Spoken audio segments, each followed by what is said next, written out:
This is the download from Sounds Profitable, your daily source for the essential news in the business of podcasting. I'm Gavin Gaddis.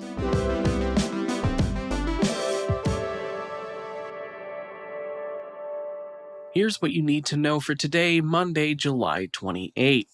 First up, before I get into the news, don't forget, Sounds Profitable has a webinar this Wednesday. Join us on Wednesday, July 30th at 2 p.m. Eastern Standard Time for Tom Webster's presentation of Driving to Action. This is the third part of the advertising landscape data that examines how podcast audiences respond to ads compared to other digital and traditional channels. The findings challenge conventional assumptions about podcast ad performance, promo response rates, and word-of-mouth generation. You can grab a virtual seat right now with registering with the link in the show notes or on soundsprofitable.com. We'll get to that at the end of the show. For the first top story, Q2 2025, North America leads the way. Acast has published their second quarter report, and as the headline said, North America is performing well. According to Chief Communications Brand Officer Lizzie Pollitt, posting on LinkedIn, this is the first time the U.S. has been Acast's largest individual market with net sales growth of 27%. Q2 2025 also marks the quarter Acast reached over $500 million USD paid out to creators since the company's inception in 2014. Next up, Maximum Effort and Gwyneth Paltrow help Astronomer address Coldplay Kiss Cam scandal.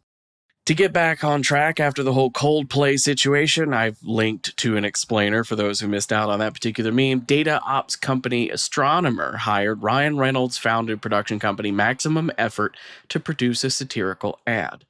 The 60-second spot features Gwyneth Paltrow acting as a temporary spokesperson for the company, answering frequently asked questions. The joke being that anytime a question types out on screen, it's clearly about the Coldplay situation, and Paltrow cuts it off with a smile and a genuine sales pitch for a service that Astronomer offers, completely unrelated. It's a solid piece of satire poking fun at companies trying to move past embarrassing online trends, and it also communicates the humanity of the situation. Astronomer is a company of over 300 employees, regardless of where they might be vis-a-vis a CEO situation. I argue this ad is a solid reminder that comedy is not inherently dangerous or even unwelcome with companies dealing with tricky PR scenarios. When it's taken calmly and executed by professionals, it can even be a saving grace. And for my final top story today, as ad industry sheds jobs, these agencies are growing and hiring. This is a look at several new agencies that, in spite of cost cutting at larger organizations like WPP and Interpublic Group, they're actively hiring. Commonalities among the companies in question are a focus on independence and agility. Department sells itself on being end-to-end without the many layers of internal management and communication that make up bigger holding companies, for example. Creative agencies report clients are coming to them for the appeal of solid work with low overhead. All of that with a strong focus on finding mid to senior level talent, along with beefed up internship programs to fill any junior talent gaps. Though, in a field that's increasingly moving away from apprenticeship-style training for young employees to grow into over time, it remains to be seen if the advertising industry is staring down the barrel of a potential talent drought a few years down the line.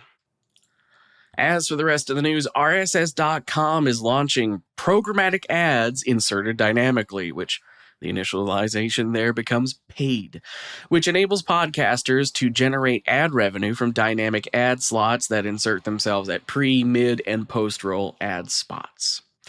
The podcast host has gathered a list of open grants and funding opportunities in the UK and US that podcasters can apply to.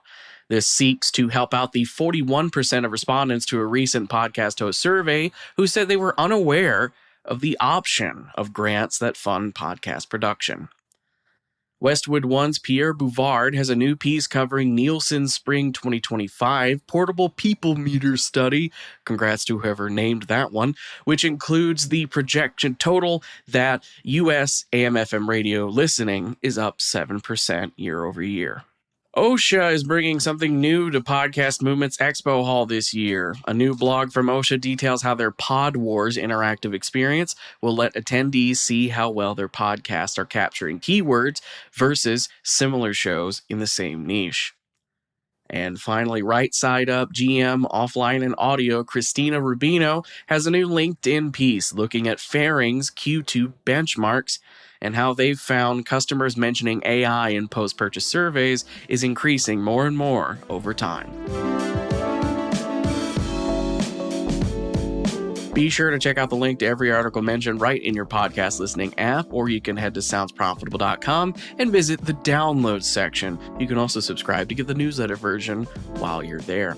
The download is written and produced by myself, Tom Webster, and Brian Barletta. For Sounds Profitable, I'm Gavin Gaddis.